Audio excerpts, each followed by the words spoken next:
Hello and welcome to Catholic Kickstarter. My name is Stephen Fleming, Deacon Stephen Fleming. I'm still getting used to that. And today we have a fantastic show. We have Emmet, who is a great speaker and someone who is really exciting. What we're talking about today is sex and relationships, which is a big subject. So, without further ado, we're going to roll the trailer.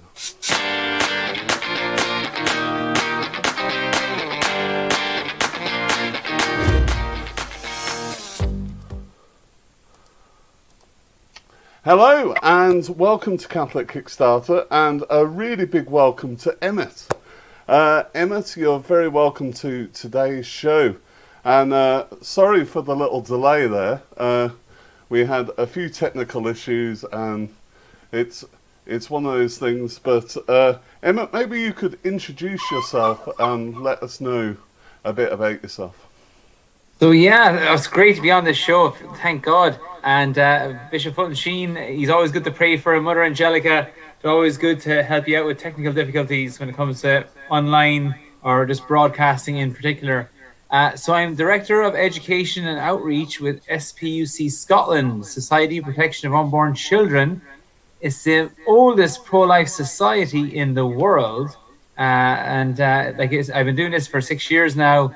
But before that, ever since 2007, I have been giving talks on authentic love, on why wait till marriage, on the church's teaching on sex. I do a secular talk, reproductive relationships, why sex and marriage, what's it all about. So it's great, but I also do other talks, overpopulation and things. But tonight's topic is something that has really impacted my own life. Let's just say I heard it when I was 25. I should have heard it when I was 12, when I had my first little girlfriend. Denise Bergen. She had the cutest little gap between her two front teeth. She had blonde hair down to here. And I gave her a teddy bear on our school tour. And I said, I like you, and ran away. But she was my first kiss. Her name is forever written on my lips. But whose name is on your lips? There's one for our viewers. Whose name is on your lips? Maybe brings back a nice memory, not so nice, awkward memory. Absolutely. And when it comes to this topic, I think many people feel uncomfortable, unsure what to do or to discuss. And if you've got a question, I encourage you to have that courage to stick it in the comments, and Emmet will do his best to answer those questions today.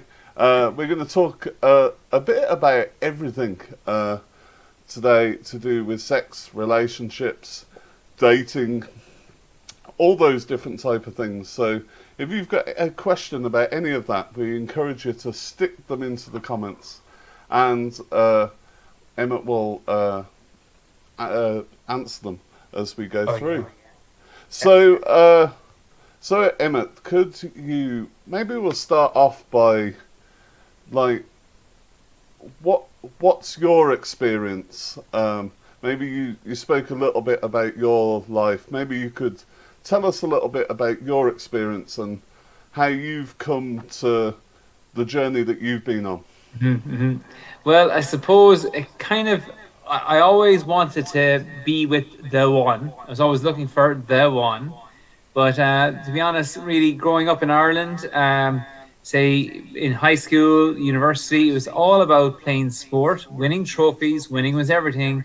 Then you had winning trophies, kissing girls, and then getting by in university or in high school, just doing enough not to fail or to get a decent enough mark, that you were somewhere up the peg and you weren't near the back. But there was a lot of bravado. There was a lot of how many girls were you with? How many were you kissing tonight?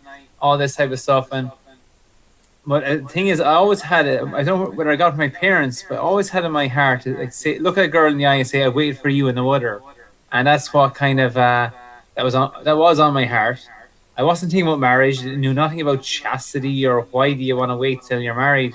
I'll know when I know. That's what I was kind of saying to myself. But in my search for the one, it just went down the same dead end, the same, you know, I say the same, like as if, you're. I don't know if any of our viewers there, they've been in a situation where, like, you're on a date, like, oh my goodness, I feel like I've been on this date before.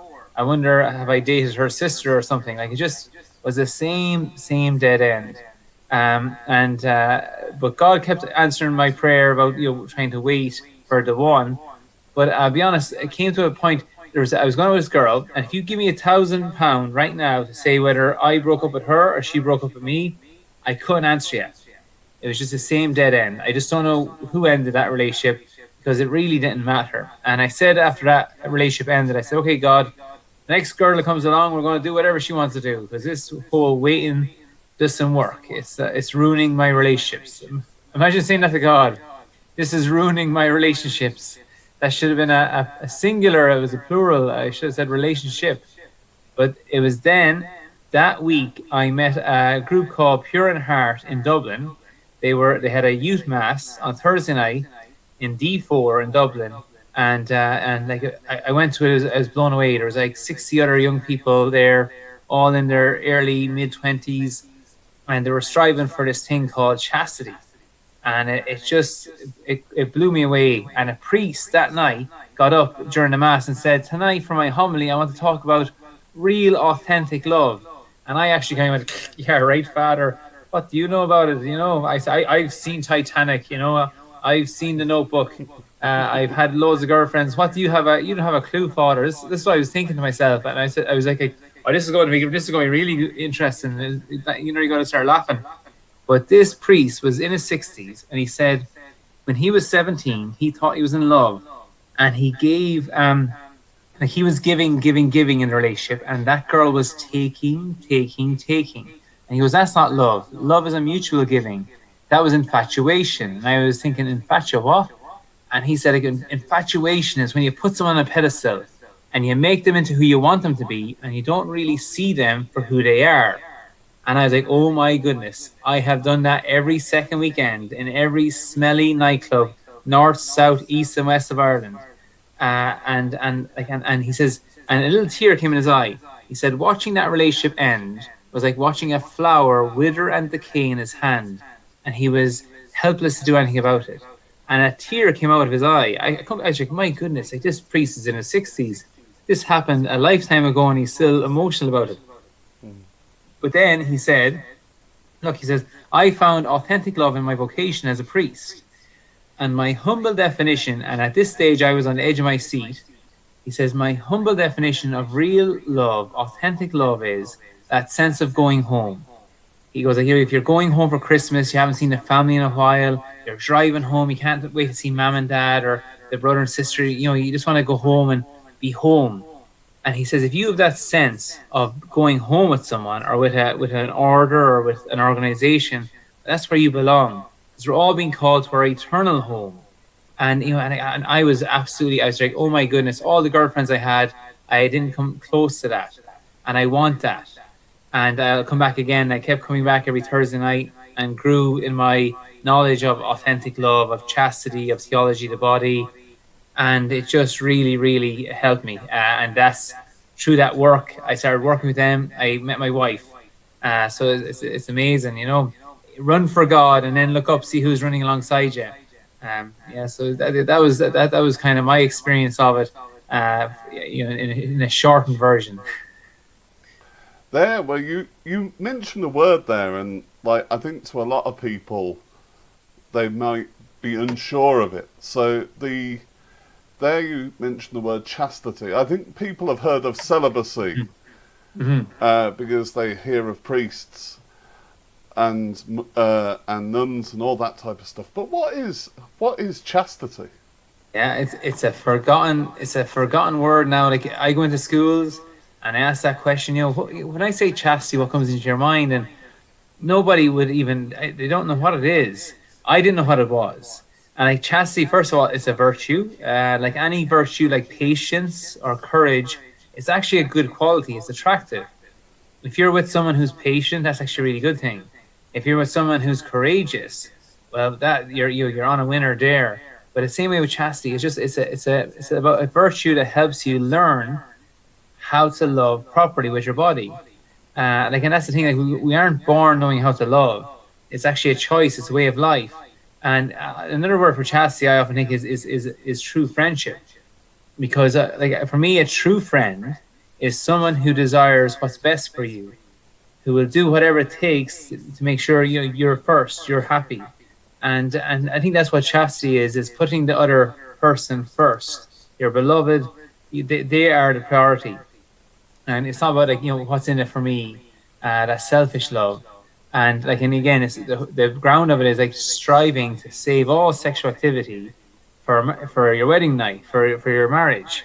Like as you say, what is sex? Is you give yourself totally, mind, heart, body, and soul to the other person, and you're saying to the other person, I give give myself to you totally, mind, heart, body, and soul, and the two become one. And like for me, like that, what are the wedding vows? I take you as my wife in sickness, health, to death, your part, loving on you all the days of our life. Whatever. Like you're giving yourself. The sex is actually the wedding vows in action. When you think of it that way, it's quite profound, because like when sex is outside of marriage, what's stopping them from walking away the next day or going back on Tinder and finding their next conquest? Whereas like that in marriage, it safeguards your love.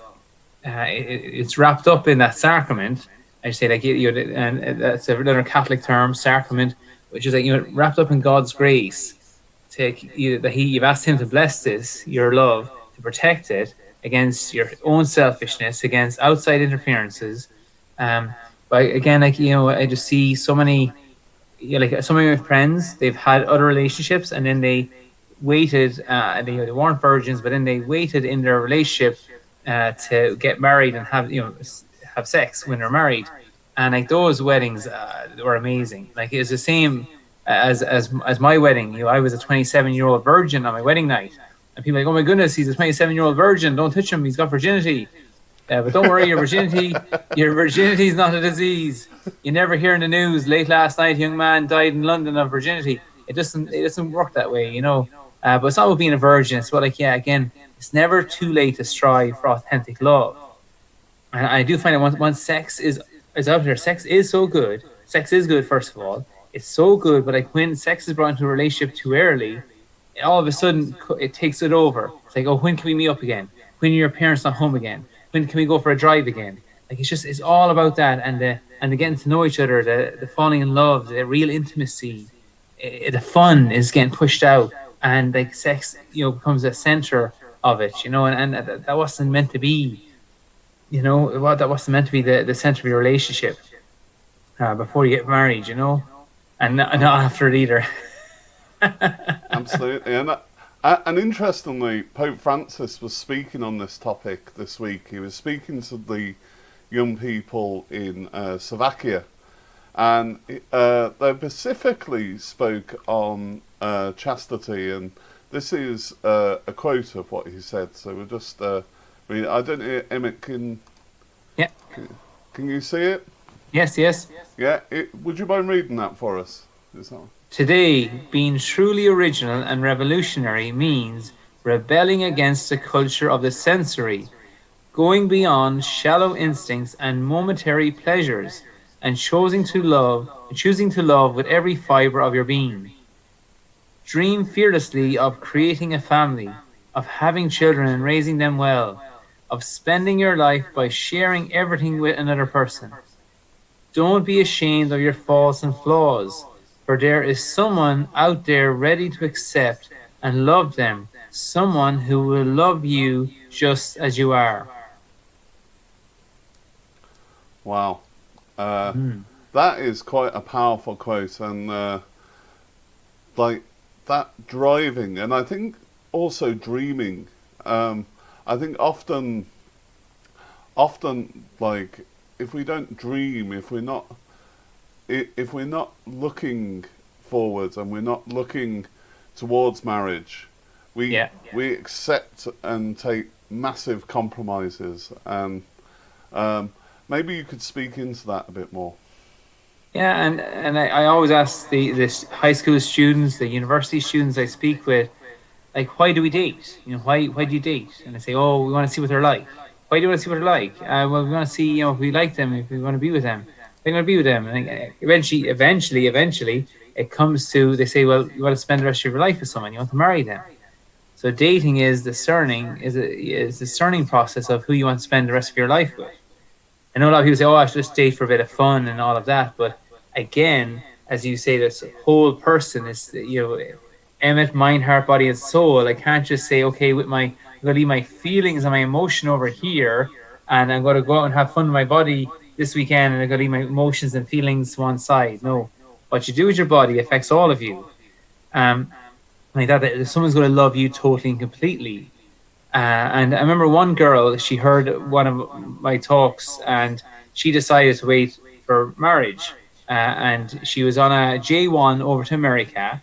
And she met this Irish guy over there, fell head over heels in love with him. He's a fairly popular sports star. I won't mention his name, but like she said, the story was that late one night they were in a room and things got a bit heated, as they do, because sex can be spontaneous, just get wrapped up, caught up in the moment. But she said, they were lying down. Next thing, all of a sudden, she just sat up and said, "Look, I'm sorry." And he said, "What's wrong? What's wrong?" He said, I'm sorry." And she's like, "What's wrong?" And she said, "I want to wait till I'm married. I made a promise. I want to wait till I'm married." And next thing, he told me the story. He said, "I just grabbed her by the hand and said, look, it's okay, it's okay. I'll make the promise too. Don't worry. It's fine. You don't worry. I want to be with you. I want you in my life. I don't just want to sleep with you. I want you in my life. It's okay. Calm down."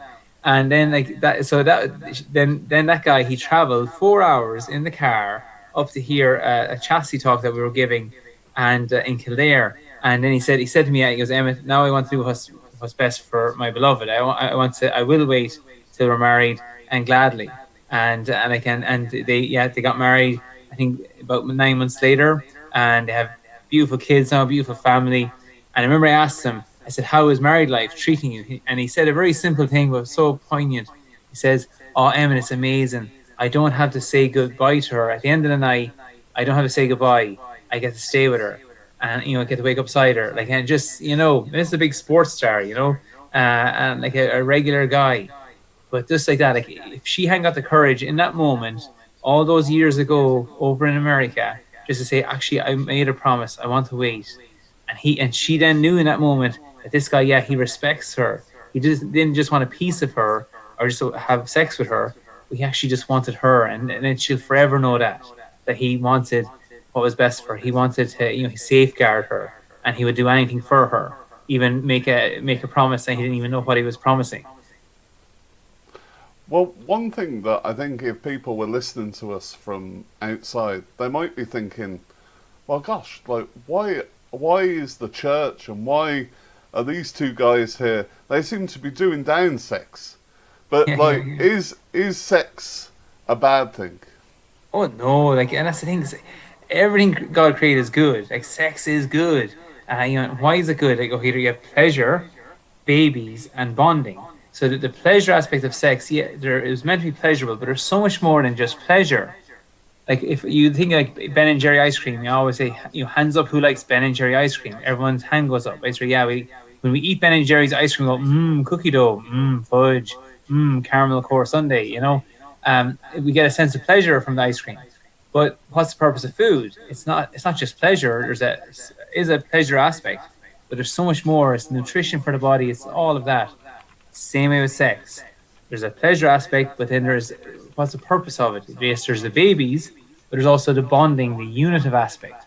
The hormones are released during sex. They make you feel closer to the person. Oxytocin, vasopressin, epinephrine. These hormones are released in the brain during sexual activity. What they do to make you feel closer to the person you're sleeping with, help increase levels of trust, and it can even help you forget past hurt that they've caused you. Like, it's amazing. Like, there's that like bonding aspect of sex, and also people often think, "Oh, is sex only for babies?" No, because a girl in her cycle is only pregnant a certain few days in the month. And then she has all these other days where she's not fertile. A new life can't happen. So did God make a mistake? No, He knew there was time, yes, for babies, but also just for the husband and wife to feel closer to another.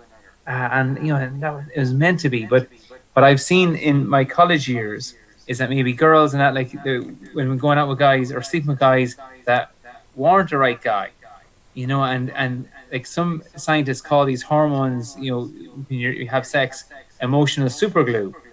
So you had a lot of these, my friends, I seen them, they were like emotionally supergluing themselves to guys who were, emotionally abusive, even physically violent.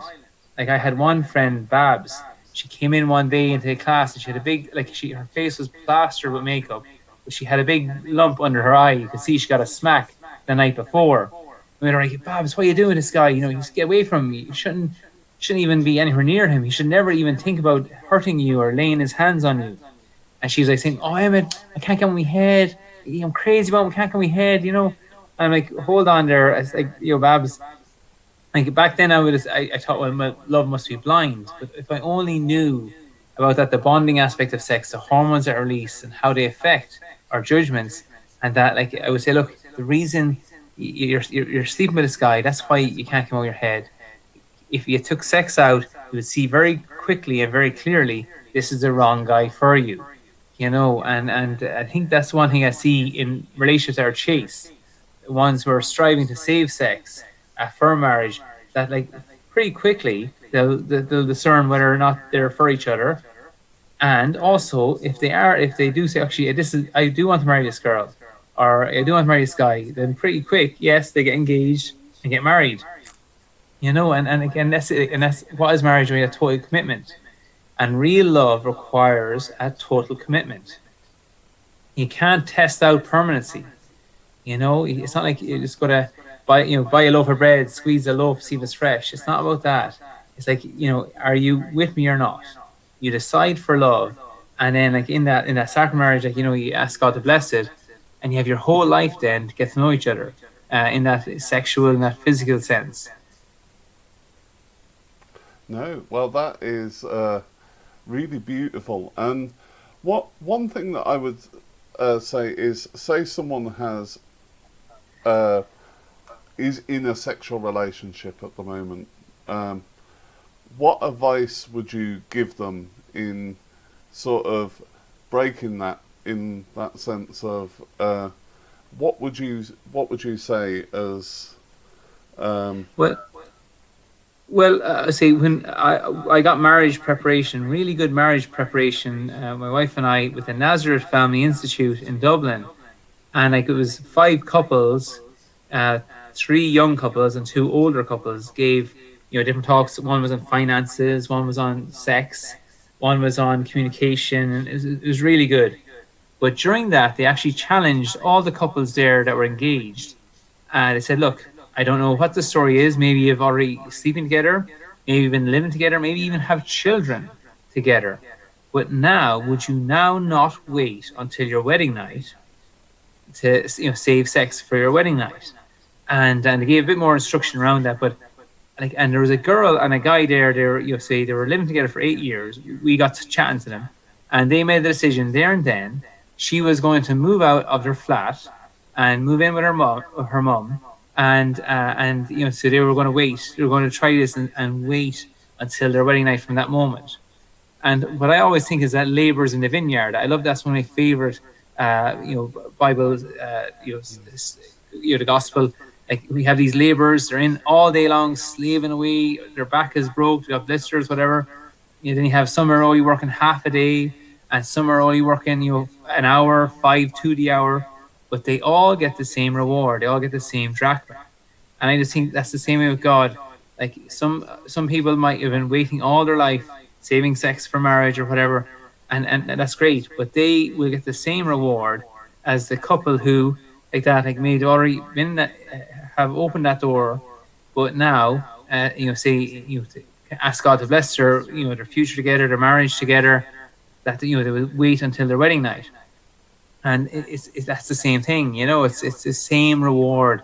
God will bless that in the same way as He does the couple who have always waited. So I just think like that. Like I would say, like broach the conversation. If the guy or if the girl truly loves you, well they would do this with you. They would see it's important to you, and once you express Oh, we seem to have lost him there briefly.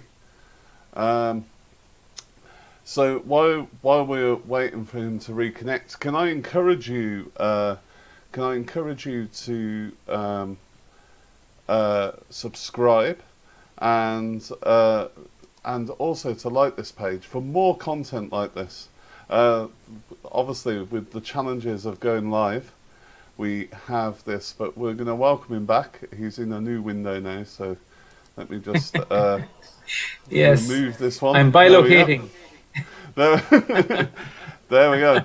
So Yeah. you're back again. There we go. Brilliant. Yes, yes, and no, I just say like, yeah, if you communicate that this is it's an important thing for you, and it's good to like once you take sex out, then you can again reassess what's there, and really like see, discern, is this the relationship you want for the rest of your life?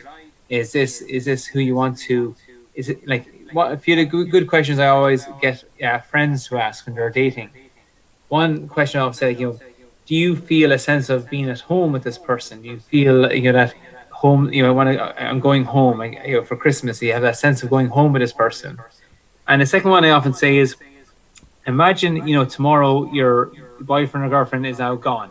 They're out of here. You're never going to see them again. You've lost your chance. Okay, how does that make you feel? Are you really distraught? You can't believe you can't imagine life without them, or is there a bit of you relieved nearly, and you actually think you'd be quite fine without them? Because I asked this, there was a young guy who was chatting to me. He does some work for us, and he was saying, "Oh yeah, I'm going out with this girl. Yeah, things are going grand. We're meeting again Sunday night." And the way he was kind of talking, I just had to stop and I said, like, just ask him a question. I said, "Look, David, if tomorrow she's gone and you're never going to see her again, how do you feel? Honestly, are you relieved? Are you distraught?" And next thing he just looked at me and says, "Oh my goodness, Emma, like I actually am a bit relieved. I'd be quite happy that's over." And then his head just a eureka moment. He said, "Oh my goodness, I have to go talk to her." And he did. He went and ended that relationship. But it's just like that. We often, why do we date? We just, is it just for a Facebook status? Like I'm in a relationship. Are you just doing it to pass time? Nothing better to do during the week, your week. So always, I think, dating with a purpose. Not just for kicks, really. What do you really want? What do you want in your future? That's another thing I always ask young people. What inner qualities do you want in the ideal future boyfriend, girlfriend, husband, or wife? Because if you don't know what you want, you're not looking for it. You're not going to find it, and you're going to end up settling for less. And you mentioned that this earlier, like when people do, they do settle for less because we use that word love so much. We say, "Oh, I love your hair. I love shoes. I love pizza. I love my mom." Well, I love pizza and my mom in a very different way. And what you want to try and avoid is we don't want pizza love, okay? Because pizza love is out there. You get that any night of the week in any nightclub around the country, wherever you are. Pizza love is there, but you're made for more than pizza love. You want the authentic, real deal, okay? And once you taste that, I tell you, there's nothing like it. That's what happened with me anyway. I couldn't compare my wife to any other relationship I've had in the past because there is no comparison. It's a whole other level. It's a different ball game. So like that, I just say that if you're in a relationship right now and you're just kind of, is it just so? It's just average. Whatever, you're not made for average. You're not made for average. I'd walk away, be as gentle as you can with your heart, but you have to be honest. And then, I would invite God in there and say, "Okay, God, where are we going now? Where is my beloved? Am I being called to married life? Where am What I? what I would think happen? God always answers those prayers, a prayer from the heart. What would what would happen as someone in that situation that turns around and goes, "Oh gosh, but I can't be alone. I don't feel that I can be alone." I know many people in that situation that are just afraid to be alone. Maybe you could speak into that and Yeah. like I think at times in all our lives we've been afraid, like, oh gosh, you know, So maybe you could speak into that. Yeah, and I think that's a big one. Like I was terrible. I was hopping from one relationship to another, a 2 week relationship to a 3 week relationship to a month long relationship, and it just serial dating. Don't be a serial dater. You need that. I think you do need time on your own. There's a time to be single as well, And I think I met my wife at a time when, for the first time in my life, I wasn't actually looking. I was just, I was engrossed. I was doing mission work. I was just, like I just wanted to. I was serving people, and then, like lo and behold, that's when I met my wife. I was asked to give a talk in a high school in Scotland. I was living in Ireland, and this girl was put with me. She was giving a bit of a pro-life talk, and I was doing the relationship part. And that was it. I just, the minute I saw her, I felt this is she who you've been waiting for. I kind of felt a little voice say that this is she who you've been waiting for. But if you ever hear something like that, the guys, don't tell the girl. You don't remember to that. Heard a voice. I heard a voice, and it's you. Don't. I told my wife that story when I had proposed to her about maybe a year and a half later, and she had just said yes. And then I said, well, actually, when I first saw you, this is what I experienced, or I heard. So don't tell to go over and tell him it's you. Because it won't work out well. you know. But I do. I just think like that. Like, don't be afraid to be single. Because you will be fine. And like God has something much better planned for you if you would just have the courage to wait and to seek that out and don't settle. I remember some people are like giving these talks, and that one of the speakers often said, like, what makes you feel you don't deserve this type of love? What makes you feel you don't deserve to be someone who will wait for you, who save themselves and wait for you until you're married, until you're fully committed, and it might, like, in front of all your best friends and family, you proclaim your love for each other, you make those promises, those vows, and it's amazing. Like, that's what you deserve. But some of us feel we don't deserve that. Maybe say, oh, like, it's gone now. Like, I've had a history of relationships. Like, one girl said to me after these talks, she said, like, Emmett, I get what you're saying. Like, these guys, I go to these house parties, I get plastered, I fall into bed with a guy, and then the next morning, I don't even want to talk to him. I don't actually want to see him again, and I never do talk to him again. And I said, like, is that what you want? She goes, no, I want a normal relationship. I want to get married. I want someone to fall in love with and spend my life with. I said, well, okay, so you don't go to the house party and get plastered, and and then that'll stop you falling into bed with someone you don't know.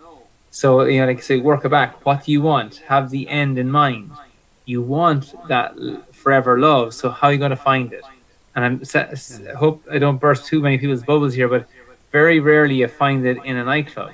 It's outside of that, in a normal environment, not just a meat market. You just actually get to see who this person is. Watch how they treat their friends and family. See them in real life. All we see in the nightclub is how bad they or how well they can dance and how much they drink. It's not much. There's not much to go on there trying to find husband material or wife material. So no, that is fantastic. We've got a few questions. Oh. So this is where Emmet sort of gets nervous because he's not sure what I'm going to put on the screen. So, but if you've got a question, I encourage you to whack them into the comments here. And our first question now is from Naomi Kate Flynn, and she said, "Are there chastity support groups for teens and I suppose adults as well in Ireland?" But I will also in the UK as well, because a lot of our viewers are from the UK. So maybe you could talk into that. Yeah, there's Pure Heart Dublin. It's tough, but there's different groups like Youth 2000 as well. I look them up. They're really good as well. And there's more of Youth 2000 groups than there is Pure Heart.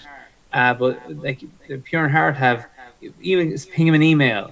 They're really great guys, and they might even have a teen day. Even ask them that, because we used to run those as well when I was over there.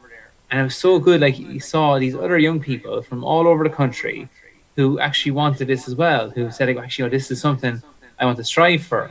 Like, again, don't be afraid to strive for it, because I remember someone said to me, Emmet, like, come on, really, you're going to wait till you're married? Like, and, what do you expect your wife to be a virgin to? I was like, no, I said, like, my virginity is a gift to give, it's unconditional. I don't know, my wife just has my wife, and but lo and behold, like, while I was kissing my first little girlfriend when I was 12 over in Ireland, my future wife was in Scotland. I wouldn't meet her for another 15 years, but lo and behold, she also waited for me. She also was a virgin on our wedding night. So, like, I would say to the person asking that question, yeah, like, contact Pure in Heart or Youth 2000. But look, there's a thing in your heart there, like your future spouse is out there. Just keep praying for them, and I guarantee you, look, they and you are worth the wait.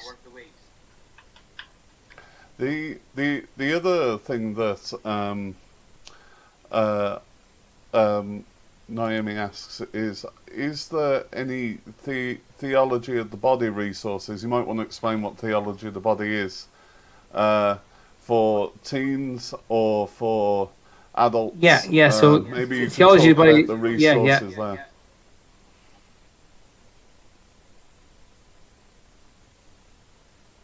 Yeah. Well, I tell you what, there's also Chastity Project, which is run by Jason We Everett. just It's missed the start of fantastic. I'm that, so friends you with might Jason and his wife are you amazing. might want to. Sorry, Emmet. So I would. You might just want to start again because you Yeah, faded right. out just at the start of that. So Okay. So no, so there's the Chastity Project. It's a fantastic website. Say they're over in America, but it's Jason and Christine Everett. They have a Theology of the Body for teens. On the same book, there's a his and her version in the same book. It's brilliant. So you kind of get to see what the guys are at and what the girls are at. But like, again, Theology of the Body is like Pope John Paul II. He had so many audiences. Like, on a Wednesday audience, he spoke about this because he had counseled thousands of young couples, engaged couples, married couples, those who were dating, discerning marriage, and he had that experience of, like, these young people striving for authentic love. And he put this beautifully in his Theology of the Body, and like, in different authors like Christopher West and that have broken down his dense talks into more kind of palatable resources. And it just is, yeah, that's the Chastity Project. It's fantastic. Like, and again, look, there's a whole big world out there. Like, and you might be in Ireland or you might be somewhere in England and you feel like, oh, Jenny, there's no one striving for chastity here, or I don't know any chastity group, but there is. You can seek it out and find it. It might take a while, but and there's fantastic speakers on YouTube as well, especially with the Chastity Project. Just to encourage you, and I would say, look, you are worth the wait, and who knows when you'll meet your future husband or your future wife. But it's be amazing that they will know you have waited for them. You're already loving them before you met them by living chastity. That's what I found with my wife. Like, I, by waiting, I was praying for her. I didn't even know her yet, but I was already loving her before I met her. So, and also there's a Pure Heart prayer group in London for any listeners in the UK, and there's plenty of Youth 2000 prayer groups scattered around England. They're a fantastic organisation. well, that was like, it was at Youth 2000 that I first met Emmet, actually, when he was working for Pure in Heart, and he gave a chastity talk, and so it's amazing how those times continue. If later on we're going to give a chastity book away, I'm going to ask Emmet what would be a good one for beginners, maybe. And we're going to have a competition. So if you can put into the comments section hashtag Catholic Kicks. So that's hashtag Catholic Kicks. And we'll have that draw towards the end of the show. So hashtag Catholic Kicks. So I encourage you to do that. So I'm taking the risk of typing it in the comments myself, so I'll probably win now. You just did. Yeah, But yeah. I encourage you to do that. We also had another question here from, is it Isa? Isa? Sorry if I pronounced that wrong. But it said, what about people who haven't found the one? Most people are called to marriage and family life, but isn't it important not to forget that some may be called to single life and can do a lot of amazing things? Oh yeah, definitely. We do some. We do actually. You're right, Isa. Like we do sometimes forget the single vocation, and but like I have myself 16 aunties. 16 aunties. Yes. That's how I learned to dance at a wedding. Because by golly, those aunties will grab you up in the dance floor. But one of my favorite aunties, she's so full of love. She herself is single. You know, all the rest of the aunties have loads of kids and whatever. And but like my auntie Mag is fan. You know, that's it. Like her vocation is a single vocation, and she is, you know, having a profound impact on the world. Like Blessed Pierre Giorgio Frassati. Like so many amazing people, you know, living out their singlehood in service to God. That's their vocation. So yeah, like but again, I made this decision myself. I said, okay, look, I would gladly be single for the rest of my life than settle for a love that's less than what I deserve, than what I was made for. So when I kind of made that decision, that was I discerned the priesthood myself as well, and like you know, God told me, yes, Emmett, I want you to be a married man. Aren't you glad you asked? That was the kind of answer I got. So that was great. I would always recommend people, you know, discern your vocation seriously. If there's an order or of priests or nuns that they, you know, their charism intrigues you, seek them out. Go. It's a fantastic. You know, there's no fear. They'll be honest with you. You go, spend time with them, and then you know see what God has in store, because it's a win-win. You go, you get to spend time in prayer and reflection, growing in your relationship with God, whether that is leading you to a vocation as a religious or as you know married or single. You're growing towards God, and they'll help you discern. So I always say that as well. You know, go. Don't be afraid to give that yes. God will do wonders with that yes, because He wants you to be happy. Absolutely, absolutely. Maybe you could give us, for people that are watching, five, your top 5 dating tips. Okay. The thing is 5 all right? Is that? Yeah, well, okay, yeah, sure, we'll go with 5. Why not? The Holy Spirit has put that on your heart. Well, number one, I would say, like, you know, there has to be an initial attraction there. You know, yes, you know, you're attracted to the mind, heart, body, and soul of someone. Because they often say, okay, yeah, let's go on a date for the sake of it. You know, I think there should be an initial attraction as well. You can get by chastity as well. Like I found is you can actually get to know a person. There were so many girls, beautiful girls that went to Pure in Heart and Youth 2000, both through chastity. I actually got to know them. I didn't just ask them out. And by through aim for the friendship. So I would say, okay, first there has to be initial attraction. Second thing I would say, aim for the friendship. If you aim for the friendship, and if there's something more than that, it would naturally come out. The third tip I would say for guys, I would say, you know, be decisive. Ask the girl out, and when you do, bring her to somewhere like do your homework. What does she like? Bring her somewhere nice. Okay. Nothing worse than a guy asking a girl out and then, oh, do I go somewhere? Oh yeah, I love to. Where do you want to go? I don't know. Where do you want to go? That's rubbish. The guy should show he can lead, do his homework, and give it his best shot, and give it your full attention. So initial attraction, aim for the friendship, be decisive, and then I would say the fourth one would be, like I suppose, yeah, like you know, the keep things like say the less physical your relationship is, the better. Let's say the easier it will be for you to discern. One thing I've seen across the board, the quicker a relationship gets physical or sexual, it quicker ends, So that's what I say. Like, so, like, be decisive, but also then, even if you might, we can all make mistakes or get caught up in a moment. Then that's where a confession is there for. But keep striving for that. Keep striving to save, to live chastely, to save sexual activity for marriage. And so, like, keep that striving.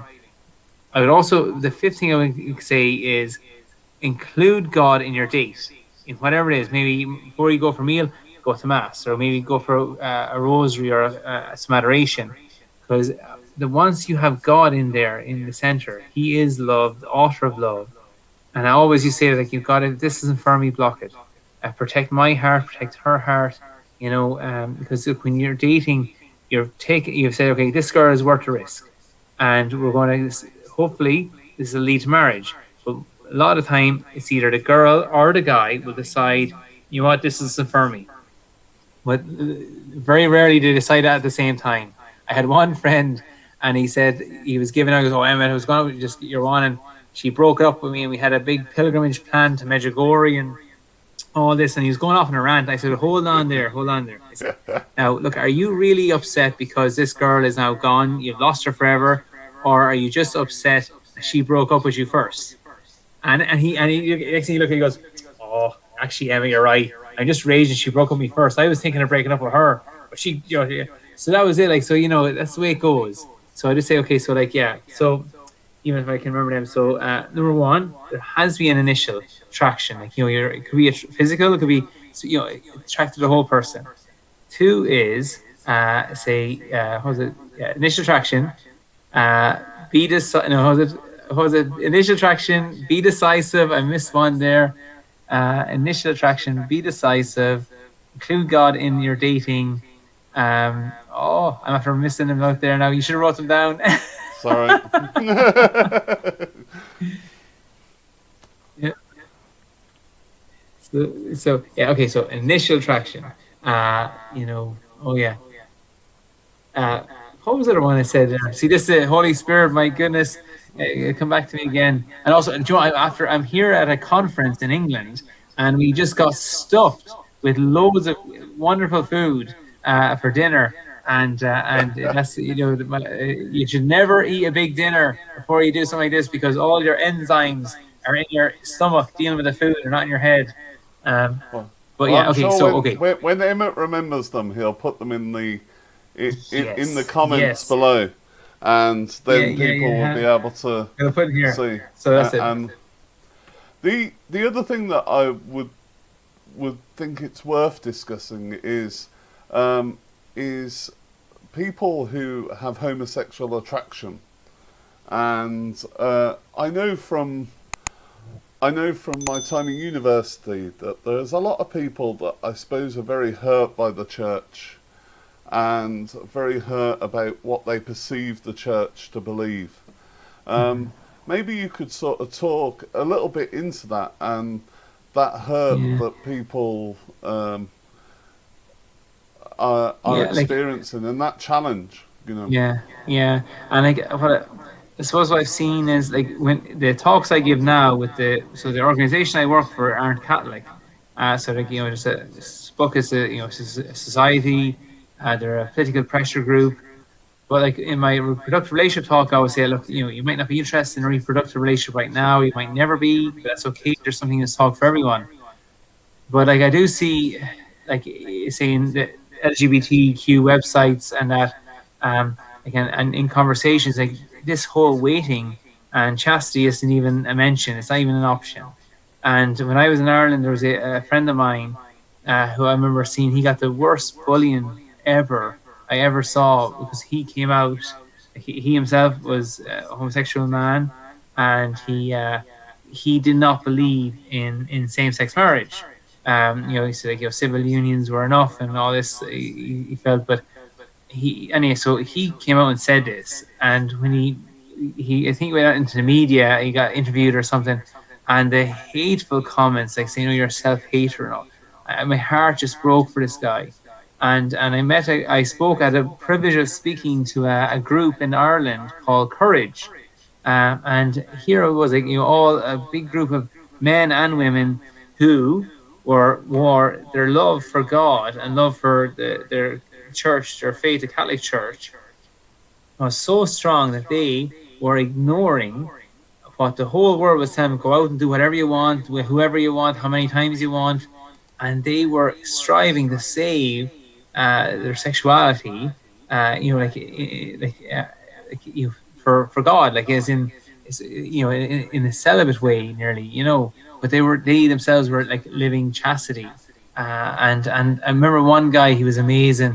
He said to me, he says, Emmet, look, I've been there, done that. He says, I've been with girls, I've been with guys, and all that. He was into everything, absolutely everything. But he said to me, Emma, he goes, but now for the last 7 years, I've been single, and that's my choice. I'm not. It's not. I've chosen this. And he says, I've never been so free or happy and had authentic friendships. He said, but he says now when he meets old friends from that lifestyle he was living, the promiscuous lifestyle, he says, Emmett, all I can say is I just see a deadness in their eyes that is very hard for me to look at, because that was him. He says he was like that for such a long time.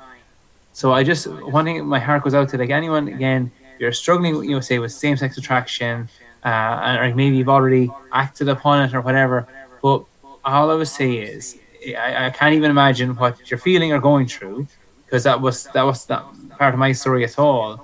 But all I say is, like, any of my friends, anyone I've met who has brought that desire, brought that hurt or pain to God in confession, you bring it to God in adoration, it really helped them. Like, they got a great peace, a healing, and just like that, like, just what that guy said, like, he's living a happy life now with authentic friendships, and his life is full of love.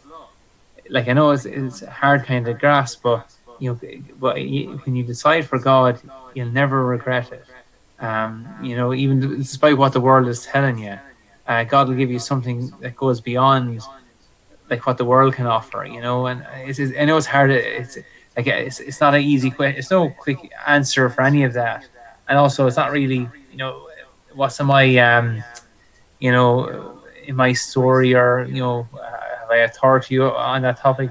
All I know is any of the guys or girls who I've met who again chose God, to serve God, to love their friendships in an authentic way, instead of going against what the church teaches, what God's plan for sex was. They never regret it, and again, you see that light in their eyes, that happiness and peace, and I hope that it's something you can find too. And that's the thing. I think within our society, it's, if we're not having sex, if we're not in a relationship, then we're not worth anything. That's what society is telling us. But actually, God has a greater plan. He has a great plan for each one of our lives, and in each one of your lives out there. And He desires to love you so greatly, and that is a real big issue within our society, that we want to go after, firstly, the love of God, and through that He calls us to different things, different challenges within our lives. And I know that Courage is a great organisation. I have a friend who was part of the support group there, and I encourage you to get in touch with them and reach out for that support and that love. I've got a message here from Emmet. So here we'd like, maybe we can go back to initial attraction. Maybe you could talk a little bit about that. Yeah, like, again, it's just some of the whole person grabs you. Again, we have mind, heart, body, and soul. And yes, there's physical attraction is important, of course, but just, again, something about that person just grabs you. And I think with men, it's more of an initial thing. You're more visually stimulated. I always love that. Adam saw Eve. Like Adam in Scripture, you see Adam. He's after been shown the tigers and the mountains and the waterfalls and whoopity doo. Not doing much for poor old Adam. But then as soon as he sees Eve, he's like, "Whoa! Behold, this is bone of my bone. This is flesh of my flesh. This is what I would call woman. Woman. That's where woman came from. He was blown away by her." And again, Eve sees Adam. That's nice. It was like that's it. He was attracted to her. He's drawn to her. And even with our bodies, that's the you say theology of the body. The male body, like our sexual organs, are exterior. We're made to initiate love. The females, are sexual organs are interior. So like to receive that love, it's like the enclosed garden in the Song of Songs. The guy has to find the key to unlock that garden. But that's often thing like that. So the guy, we're made to initiate love. Don't be afraid to, but have a plan. That's another thing. So have a plan. Ask the girl out. Be decisive, and have a plan. Okay, I'll put that in there as well. Be decisive. Have a plan. Fantastic. Ask a girl out. So you've got this plan. You've got this thing. How do we include God within that? How do we bring God into our discernment? So for me as someone who was looking at studying for a priest, I prayed about it. I entered into that. Is it similar for when you start to date a girl or thinking of starting to date a girl, or the other way around? Yeah, and I suppose asking God like that, like, say, God, He has a plan for you. He has a plan for every one of us, and God wants you to be truly happy.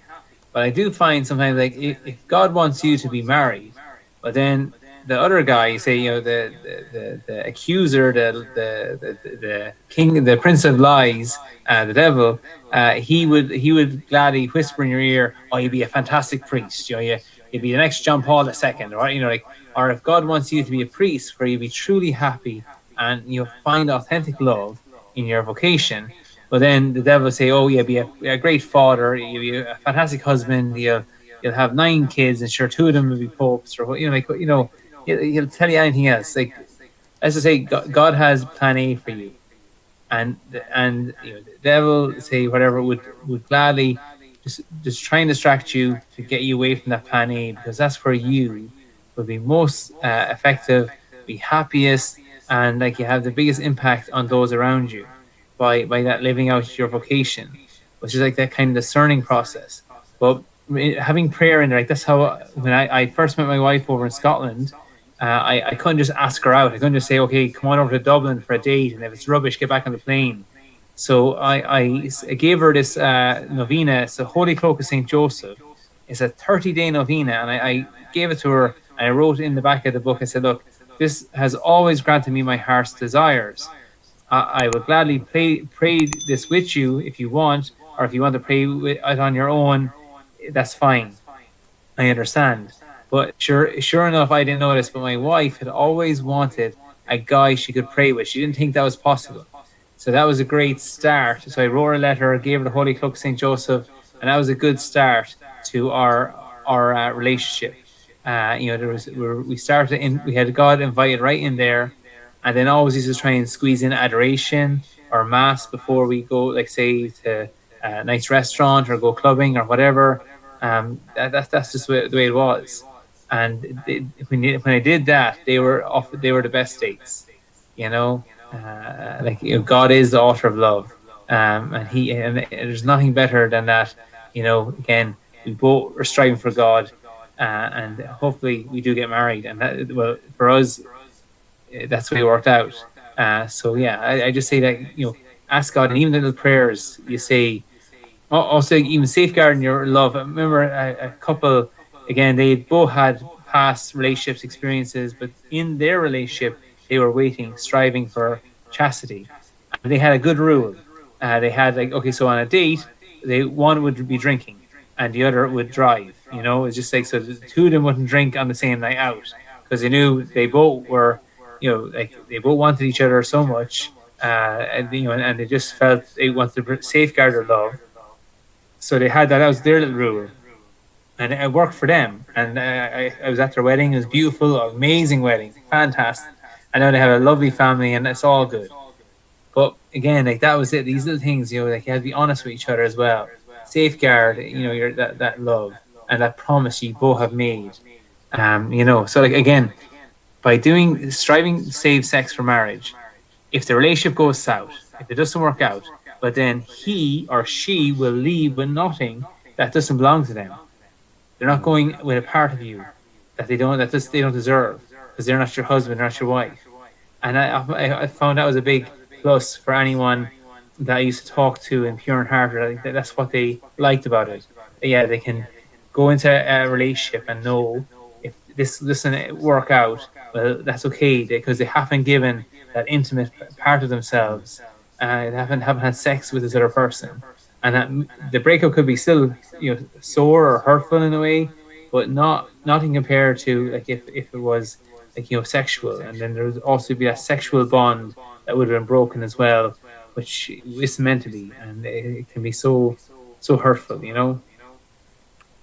Absolutely. And we have one more question coming up, but just before that, we're going to give away a chastity book, and depending on who wins it, whether it's male or female, we'll choose the book on that. I'll ask Emmet for his best advice afterwards. But to win the book, if you can type Catholic Kicks into the comments, that's Catholic Kicks, for a chance to win this. If no one types it in, no one will have a chance at winning. I can tell you now that no one's entered yet, so you're in a really good chance to enter that. So if you type Catholic Kicks into the comments.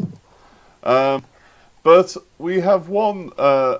Someone has contacted me and wants to remain anonymous. Okay. But they've asked this question here, and it says, "Should I get off the Tinder dating app?" Yeah, I just think, again, are you going to find your future spouse on Tinder? It's a very long shot there. Yeah, I remember I was on a show yesterday. I was talking, and a girl shared about how she started dating this guy, and then to her horror, she then found out that he was actually on Tinder, like, because she had a secular friend or whatever, and she obviously just did a search or whatever, and she saw him on Tinder, and she's like, well, hold on, he's dating me, and why is he on Tinder? And then that was it. She actually ended it because of this. So I suppose like that, I know it's hard during lockdown and trying to keep you have this desire in your heart to be with another, be with your beloved, or to find the one.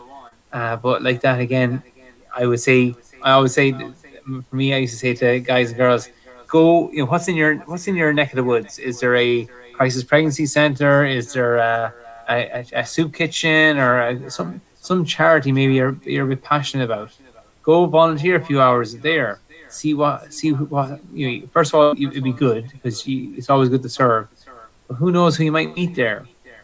Because that's where you meet really amazing people. Your future husband could be there alongside you, working for something you both believe in, or it's just like that. I often think like that, like scrap Tinder and get yourself out there in those circles, and it would be a lot more fruitful. No, fantastic. I think the temptation, particularly being in uni. I'll always remember, when I was in uni, I was on Tinder for a short while, and the chat was just it wasn't fruitful or respectful, or it was it was not looking for the heart of the other person. It was looking for what you could get from the other person. And like for me, I just found it such a thing that I got off it within like a week of being on it, because it was just like, I was like, this is just not good. So I would certainly encourage you to get off this. But I just say, like, in university, we had a stall one time. It was a Shag Week, Sexual Health Awareness and Guidance Week up in Sligo IT, and we had a stall. And these girls, I never forget, they came over and they had a chat, and I said, "What, you're talking about waiting? What?" Like, and the girl goes, like, "Guys, we're just animals. Like men are just animals. They're it's not natural for them to wait and or save themselves for just one partner." And next thing was funny, her friend was totally. She looked at her and was like, "Hold on." She goes, "The alpha male and the alpha female only mates with alpha female in the wolf pack. Two penguins mate for life." And she had swans. She had a few other different things in there. And I said, "Yeah, there you go. If two penguins can do it, sure enough, a guy can as well." But just like that, we're not made for only one person. We are. And if anyone has fallen into that lie, that trap, of saying, "Oh yeah, this is as good as it gets," hookup culture, it doesn't end well, and it breaks my heart to hear these Tinder stories of, a guy and a girl hook up, and next thing the girl, oh, he was really nice, whatever, and next thing all of a sudden she looks over at him, and here he is already scrolling on Tinder to see who's next. Like it's just, oh, stop, it just, you're worth more than that, it is. I have this. I wish I could share, but I have this graphic for the talks, and it has a guy and a girl in bed, and there's like about maybe 15 other guys and girls in there, because the way it goes, they go, Tommy and Mary, they meet and fall in love, and Tommy's a virgin, but Mary, she's already had 2 sexual partners, and Tommy doesn't care. He's all about the future, not about the past. But when you're getting into bed with someone, you're not just getting into bed with their sexual history, but entire sexual history of every other person. Because the 2 guys who slept with Mary had also slept with 2 girls, who slept with another guy, who slept with another girl, who slept with another guy, who slept with another girl.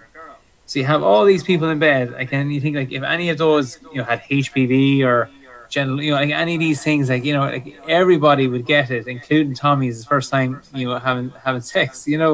It's just, it's a very useful graphic. The kids get it, they laugh initially, but then they kind of do get it. Like, we're not made for promiscuous relationships, and again, your promiscuity, what's going on in the UK and Ireland, you just look at the STD rates. People all worry about COVID, but there's a lot worse things than COVID out there, and some of these, like, they're viral STDs. You have them for life. You're not going to get rid of them. It's just, you have them for life. And there's the bacterial ones where you can get penicillin or antibiotics, and they're gone.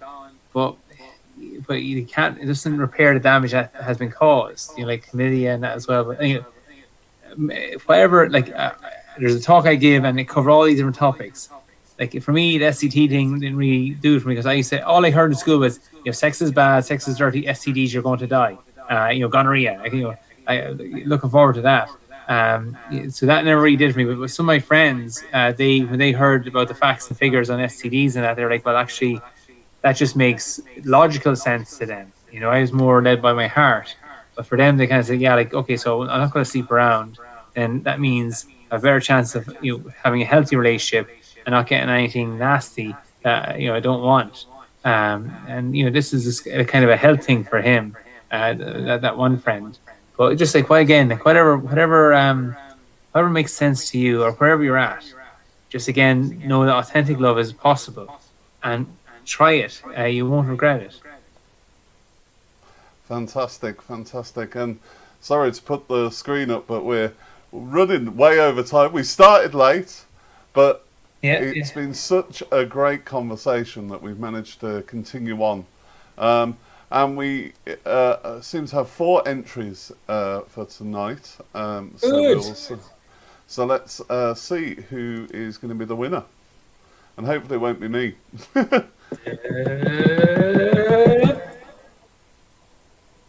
Oh, that's a disaster. We'll draw again. Yeah, go again. Go again, go again, go again. It's a fix. Here we are. Please don't forget. Oh, oh, oh no. Oh, come on. One more time, one more time. Here we go. One more time. Let's hopefully no. Come on. Let's see, who's in the name closest There to we it. go. Oh, Fantastic. there you go. Good Easy. girl. Excellent. Fantastic. And I pronounced her name right, she said, so that was good. Excellent. If you can get in contact with me, send a message on Catholic Kickstarter and give me your address, and we'll send you a book that that Emmet's gonna recommend on chastity. So you might have a good book. I'm also leaving my email there as well. I'm going how to find your soulmate. How to find your soulmate. Fantastic.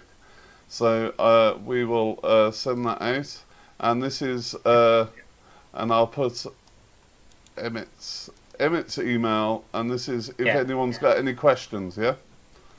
If anyone's got any questions. If you want to touch base, because you can again touch base with Catholic Kickstart, or if you want to, if you're in the neighbourhood. I'm also going to schools now across the UK, so I'm branching down into English schools now. So I just actually need to get a few more. There's a girl hopefully I'd like to get on board in the future, because this need more people out there getting this message of authentic love, a culture of life message out there. No, fantastic. So now we will we're going to move on and finish tonight's show. But I would like to thank you, Emmet, for your time. Thank you for all that you've done. If you are watching this, can I encourage you to share this with as many people as possible? Let's get this stream going. This is the first one of season 2, so it's great. Look out for the new website that we'll be launching this week, and also if you could make sure that you subscribe, because that helps us too, and to follow on Facebook. But without further ado, we will see you next week. Take care. God bless. God bless.